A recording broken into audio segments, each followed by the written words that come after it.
മലയാളിയുണ്ടോ അവിടെയെല്ലാം ഓണവുമുണ്ട്. ഇത്രയധികം ആഘോഷത്തോടെയും ആഡംബരത്തോടെയും ആഹ്ലാദത്തോടെയും ആഘോഷിക്കുന്ന ഒരു ഉത്സവം മലയാളിക്ക് വേറെ ഇല്ല തന്നെ. ഇത് കേരളത്തിൽ അങ്ങോളം ഇങ്ങോളം ചില പ്രാദേശികമായ വ്യത്യാസങ്ങൾ കാണാമെങ്കിലും പൊതുവായ ചടങ്ങിലൊന്നും കാര്യമായ വ്യത്യാസമില്ല. നമ്മുടെ ഓണാഘോഷത്തിൻ്റെ ഐതിഹ്യത്തെക്കുറിച്ച് ഗോപി സാറ് നിങ്ങളോട് സംസാരിക്കുന്നതായിരിക്കും. എൻ്റെ പേര് ഗോപിനാഥൻ. അപ്പോൾ മലയാളികളായ എല്ലാവർക്കും ഈ ഓണത്തിൻ്റെ ഐതിഹ്യം കേട്ട് കാണും. നമ്മുടെ കൊച്ചു കേരളം പണ്ട് ഭരിച്ചിരുന്നത് മഹാബലി എന്ന ചക്രവർത്തിയായിരുന്നു. അദ്ദേഹം ഒരു അസുരനായിരുന്നു, എങ്കിലും വളരെ നീതിമാനായിരുന്നു. അദ്ദേഹത്തിൻ്റെ പ്രജകൾ വളരെ സന്തുഷ്ടരായിരുന്നു. അപ്പോൾ ഇത് കണ്ടിട്ട് അസൂയ കൊണ്ടിട്ട് ദേവന്മാരും അസുരന്മാരും പൊതുവെ ബദ്ധശത്രുക്കളാണ്. ഈ അവരുടെ സ്വർഗരാജ്യത്തിന് തന്നെ അതൊരു ഭീഷണിയാവുമെന്ന് അവർ വിചാരിച്ചു. അങ്ങനെ ദേവന്മാർ മഹാവിഷ്ണുവിനോട് സങ്കടം ഉണർത്താൻ പോയി. അപ്പോൾ മഹാവിഷ്ണു ഒരു വാമനൻ്റെ രൂപം എടുത്തിട്ട് മഹാബലിയുടെ മുമ്പിൽ വന്നു. അപ്പം മഹാബലി ചോദിച്ചു, എന്താ വേണ്ടത്? അപ്പോൾ എനിക്ക് 3 അടി മണ്ണ് വേണം. എന്തിനാണെന്ന് ചോദിച്ചു. എനിക്ക് തപസ് ചെയ്യാനാണെന്ന് പറഞ്ഞു. മഹാബലി പറഞ്ഞു, എവിടെ വേണമെങ്കിലും 3 അടി മണ്ണ് അളന്നെടുത്തോളൂ എന്ന് പറഞ്ഞു. ഇത് കേട്ടതും വാമനൻ ഭീമാകാരനായി ആദ്യത്തെ 1 അടിയിൽ തന്നെ ഭൂമി അളന്നു, 2ാമത്തെ അടിയിൽ ആകാശം അളന്നു, 3ാമത്തെ അടി ഇനി എവിടെ വയ്ക്കും ഞാൻ എന്ന് ചോദിച്ചു. അപ്പോൾ മഹാബലിക്ക് മനസ്സിലായി അതിൻ്റെ മുമ്പിൽ വന്ന് നിൽക്കുന്നത് ബ്രാഹ്മണബാലനല്ല, ഇത് മഹാവിഷ്ണു തന്നെയാണ്. അദ്ദേഹം മഹാവിഷ്ണുവിൻ്റെ മുമ്പിൽ കുമ്പിട്ട് നിന്നിട്ട് തല താത്തിയിട്ട് പറഞ്ഞു, എൻ്റെ തലയിൽ വെച്ചോളൂ 3ാമത്തെ അടി എന്ന് പറഞ്ഞു. അങ്ങനെ 3ാമത്തെ അടി മഹാബലിയുടെ തലയിൽ വെച്ചു. മഹാബലി പാതാളത്തിലേക്ക് വീണുപോയി. വളരെ സങ്കടത്തോടു കൂടിയാണ് മഹാബലി യാത്ര ചെയ്ത് തൻ്റെ പ്രജകളിൽ നിന്ന്. അപ്പോൾ മഹാവിഷ്ണുവിനോട് അഭ്യർത്ഥിച്ചു, എനിക്ക് എൻ്റെ പ്രജകളെ കാണാൻ ഒരവസരം തരണം എന്ന് പറഞ്ഞപ്പോൾ എല്ലാ കൊല്ലവും ചിങ്ങമാസത്തിലെ തിരുവോണം നാളിൽ നിങ്ങൾക്ക് നിങ്ങളുടെ പ്രജകളെ പോയി കാണാമെന്ന് പറയും. അങ്ങനെ ചിങ്ങമാസത്തിലെ തിരുവോണ നാളിൽ മഹാബലി വരും. അപ്പോൾ ആ മഹാബലിയെ വരവേൽക്കാനായിട്ടാണ് കേരളീയർ അത്തം മുതൽ തിരുവോണം വരെ പൂവിട്ടിട്ടും ആഘോഷങ്ങളിലേർപ്പെട്ടിട്ടും നല്ല സദ്യകളുണ്ടാക്കിയിട്ടും വീട്ടിൽ മഹാബലിനെ വരവേൽക്കുന്നു. ഇതാണ് ഓണത്തിന് ആഘോഷിക്കാനുള്ള ആധാരമായിട്ടുള്ള ഐതിഹ്യം. നമ്മൾ പല ആചാരങ്ങളും ഇതിനോടനുബന്ധിച്ച് നടത്താറുണ്ട്. പൂക്കളമിടുക, ഓണസദ്യ ഉണ്ണുക, ഓണക്കോടി ഉടുക്കുക, ഇതൊക്കെയാണെങ്കിൽ ഇതിൽ ഏറ്റവും മനസ്സിൽ തങ്ങി നിൽക്കുന്ന ഓർമ്മ എന്താണ്? എൻ്റെ മനസ്സിൽ ഓർമ്മയിൽ തങ്ങി നിൽക്കുന്ന, ഞാൻ എപ്പോഴും ഓർത്തുകൊണ്ടിരിക്കുന്നതും, ഞങ്ങളുടെ വീട്ടിലൊക്കെ ഉത്രാടം ദിവസം രാത്രി മഹാബലിയെ പുകഴ്ത്തിപ്പാടി വരുന്ന ഒരു തരം സമുദായക്കാരുണ്ട്. അവരാണ് അത് പാടിയിരുന്നത്. എല്ലാവരെയും പുകഴ്ത്തി പാടും, കൂട്ടത്തിൽ ചെറിയ കുട്ടികളെയും. അതെനിക്ക് ആ പാട്ടും തുടികൊട്ടും അവർ വന്നിരിക്കുന്നതും അത് മനസ്സിൽ നിന്ന് പോകണില്ല. അതെൻ്റെ ഒരു വലിയ നൊസ്റ്റാൾജി ആയിട്ട് കിടക്കുന്നു. നിങ്ങളുടെ കുട്ടിക്കാലത്ത് പൂവറിക്കലും പൂക്കളമിടലും ഒക്കെ ആഘോഷമായിട്ട് നടത്തിയിട്ടുണ്ടല്ലോ.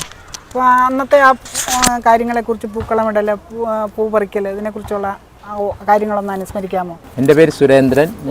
ഞങ്ങളും വള്ളുവനാടിൻ്റെ ഒരു ഭാഗമാണ്. തൃത്താല എന്ന് പറയും സ്വദേശം. മലപ്പുറം, പാലക്കാട്, തൃശ്ശൂർ ഈ 3 ഡിസ്ട്രിക്റ്റിൻ്റെയും ബോർഡറിലായിട്ട് വരും. അവിടെ എന്ന് വെച്ചിട്ടുണ്ടെങ്കിൽ അത്തം മുതൽ തന്നെയാണ് ഓണത്തിൻ്റെ ആഘോഷങ്ങൾ തുടങ്ങുന്നത്. അത്തം മുതൽ പൂവിടാൻ തുടങ്ങും. ഞങ്ങളുടെ അവിടെ ഈ പൂക്കുണ്ടാന്ന് പറയും. അതായത് പൂവ് നമ്മൾ കുട്ടികൾ നിറച്ചിക്കുന്ന ഒരു ഇതാണത്. ഇതിനൊരു ചെറിയ കയറുണ്ട്, അത് കഴുത്തിൽ കൂടെ ഇട്ടിട്ട് അതിലിങ്ങനെ പൂവെടുത്ത് അതിൽ ഫില്ല് ചെയ്യും. അതിൻ്റെ മൗത്ത് വളരെ കുറച്ച് ചെറുതായിരിക്കും.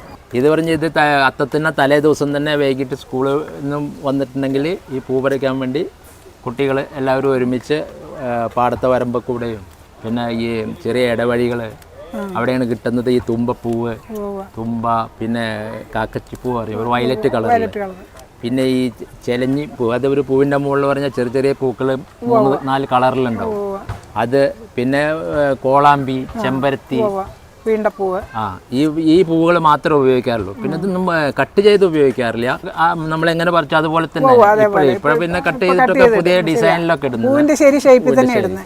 അത് പിന്നെ അത്തം മുതൽ രാവിലെ ഈ ചാണകം കൊണ്ട് ഈ മുറ്റത്ത് കുറച്ചൊരു ചെറിയ വട്ടത്തിൽ മെഴുകി ആ ചാണകം ഡ്രൈ ആവുന്നതിന് മുന്നേ തന്നെ ഈ പൂക്കൾ അതിൽ ഇടും. അതായത് പിന്നെ മുക്കുറ്റിയാണ്, അതൊരു മഞ്ഞ പൂവാണ്. അങ്ങനെ എടുത്ത് അതിൽ 2-3 പൂവുണ്ടാവും. അപ്പോൾ അതിൻ്റെ ഇലയോട് കൂടി ആ കളത്തിൻ്റെ സെൻറ്ററിൽ അത് വെക്കും. അതിന് ചുറ്റും, അതായത് മുക്കുറ്റി മാത്രം മതി എന്നാണ് പറയുന്നത്. ഈ എന്തോ ഇപ്പം എനിക്ക് ശരിക്കും ദേവൻ വെച്ച് മൂർത്താവിൽ അത്, പക്ഷെ ഞങ്ങൾക്കൊക്കെ തുമ്പപ്പൂവിനാ പ്രാധാന്യം കൂടുതൽ. പിന്നീട് അതിന് ചുറ്റും ഈ തുമ്പപ്പൂവ്, പിന്നെ ഓരോ മറ്റേ പൂവുകളെല്ലാം ഈ ചെറിയ നാട്ടിൽ കിട്ടുന്നതായ പൂ കൊണ്ട് മാത്രമേ പൂവിടുള്ളൂ. പിന്നെ മത്തൻ, കുമ്പളം അതിൻ്റെ പൂക്കളും ഇടും. ഇത് കഴിഞ്ഞ് ഓരോ ദിവസം ഈ മെഴുകുന്ന ഈ വട്ടം കുറച്ച് വലുതായി വരും. അങ്ങനെ ഈ മൂലം കൊടകുത്തും ചതുര ഷേപ്പിലേക്ക് വരും. പിന്നെ പൂരാടത്തിന് വൈകിട്ടാണ് ഈ ഞങ്ങൾ തൃക്കാക്കരപ്പൻ എന്ന് പറയും. അത് വെച്ച് അതിന്റെ തലയിൽ ഈ കൃഷ്ണകിരീടം എന്ന് പറഞ്ഞൊരു പൂവുണ്ട്. ഞങ്ങളുടെ നാട്ടിൽ പറഞ്ഞ അങ്ങനെ ഒരു ആഗ്രഹം അത് വെക്കും. പിന്നെ തിരുവോണം നാളിൽ കുറച്ചുകൂടെ നല്ല മാക്സിമം ഒരു 2 അടി ഡയമീറ്ററിലാണ് ലാസ്റ്റ് കളർ ഉണ്ടാവുള്ളൂ. കണ്ണൂർ, കാസർഗോഡ് ഭാഗങ്ങളിൽ എങ്ങനെയായിരുന്നു ഓണം ആഘോഷിച്ചിരുന്നതെന്ന് പത്മാവതി ടീച്ചർ നമ്മളോട് സംസാരിക്കുന്നതാണ്. കേരളത്തിലെ ചില പ്രദേശങ്ങളിൽ ഓണാഘോഷങ്ങളിലും ആചാരങ്ങളിൽ വളരെ വ്യത്യസ്തമാണ്.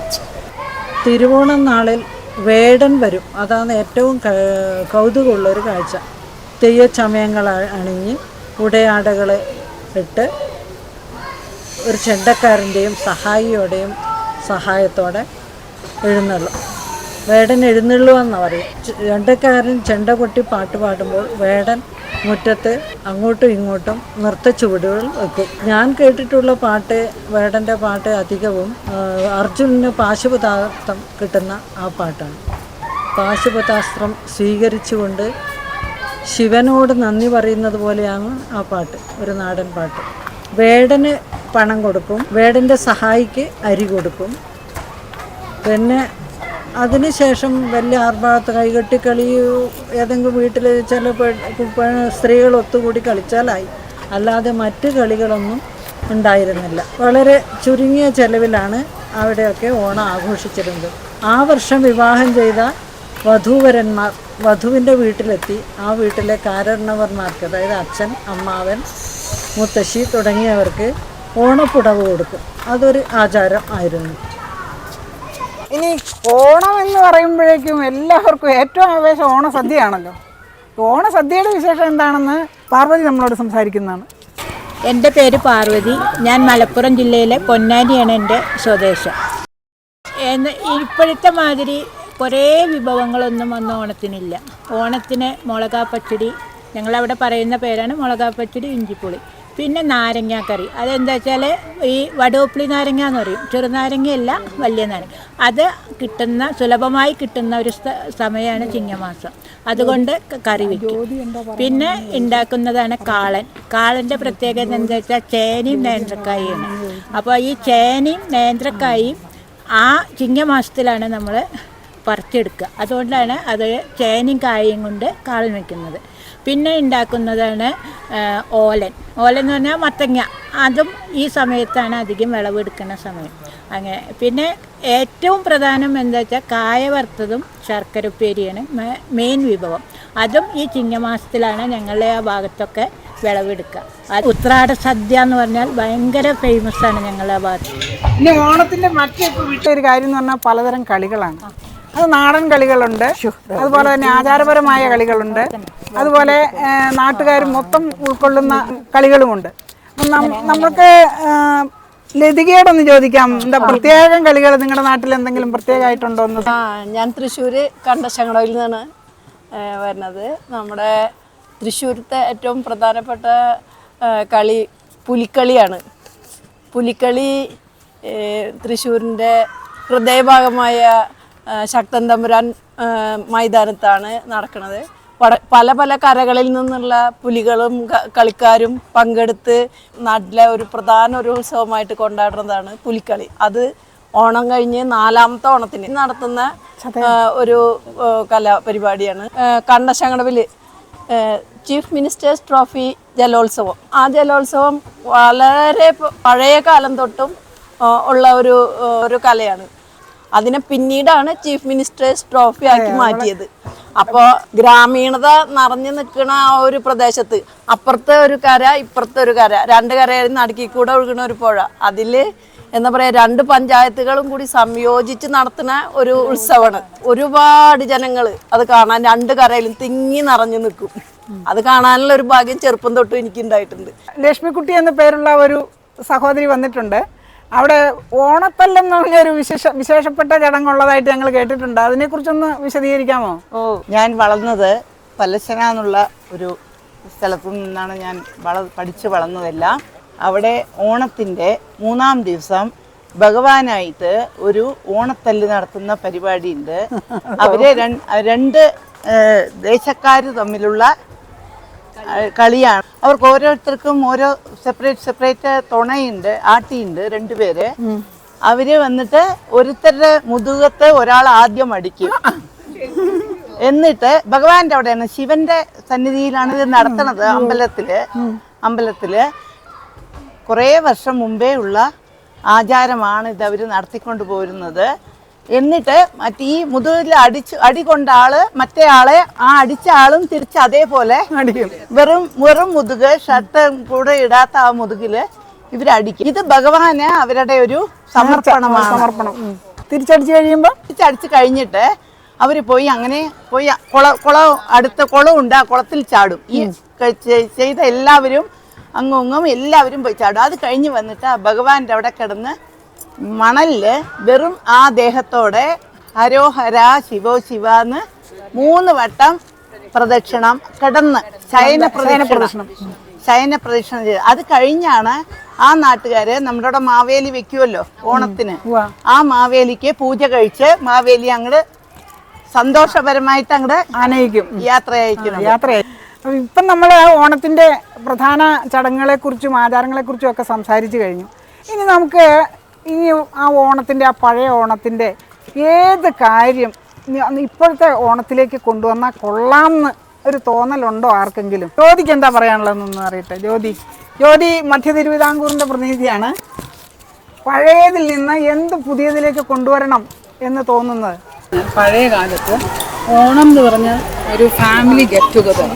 രാവിലെ എല്ലാവരും എഴുന്നേറ്റ് കുളിച്ച് അത് എല്ലാവരും കൂടെ ഒത്തൊരുമിച്ച് ഇരുന്ന് ഒരു ഓണം ഉണ്ണുക എന്നാണ് പണ്ടത്തെ എൻ്റെ ചെറുപ്പകാലത്ത് ഞാൻ കണ്ടിരിക്കുന്നത്. പക്ഷേ ഇപ്പോൾ അത് തിരിച്ചു വരണം. ഇപ്പോഴെന്ന് പറഞ്ഞാൽ 10 മണി വരെ കിടന്നുറങ്ങും എല്ലാവരും, ഇപ്പോഴത്തെ ന്യൂ ജനറേഷൻ. അത് കഴിഞ്ഞാൽ അവർ ഓർഡർ ചെയ്താൽ അവർക്ക് ഇല തൊട്ട് സദ്യ വരെ അവർക്ക് റെഡിമെയ്ഡ് കിട്ടും. പിന്നെ അവർക്ക് എഴുന്നേറ്റ് ഊണ് കഴിച്ചാൽ മതി. പണ്ടെന്ന് പറഞ്ഞാൽ അങ്ങനെയല്ല, അധ്വാനിച്ചിട്ട് നമ്മൾ ഉണ്ണുമ്പം ആ ഒരു സദ്യക്ക് ഭയങ്കര സ്വാദാണ്. പക്ഷെ നമ്മൾ തന്നെ നമ്മുടെ വീട്ടിലുണ്ടാക്കുമ്പോൾ നമ്മളെല്ലാവരും കൂടി നിന്നുള്ള അധ്വാനത്തിൽ കൂടി കഴിക്കുമ്പോൾ അത് വളരെ സ്വാദിഷ്ടമായിട്ട്. അപ്പൊ ആ കാര്യം തിരിച്ചു വരണമെന്നാണ് ജ്യോതിയുടെ അഭിപ്രായം അല്ലേ? അത്രേ ഉള്ളൂ. നമ്മുടെ ചർച്ച ഏതാണ്ട് സമാപനത്തിലെത്തി. നമുക്ക് എല്ലാവർക്കും കൂടി ഒരു പാട്ട് പാടി ഈ ചർച്ച അങ്ങ് അവസാനിപ്പിക്കാം. എന്താ? പൂവിളി പൂവിളി പൊന്നോണമായി നീ വരൂ പൊന്നോണത്തുമ്പി, ഈ പൂവിളിയിൽ മോഹം പൊന്നിൻ മുത്തായി മാറ്റും പൂവയലിൽ നീ വരൂ ഭാഗം വാങ്ങാൻ. പൂവിളി പൂവിളി പൊന്നോണമായി നീ വരൂ പൊന്നോണത്തുമ്പി, പൂവിളി പൂവിളി പൊന്നോണമായി നീ വരൂ പൊന്നോണത്തുമ്പി, ഈ പൂവിളിയിൽ മോഹം പൊന്നിൻ മുത്തായി മാറ്റും പൂവയലിൽ നീ വരൂ ഭാഗം വാങ്ങാൻ.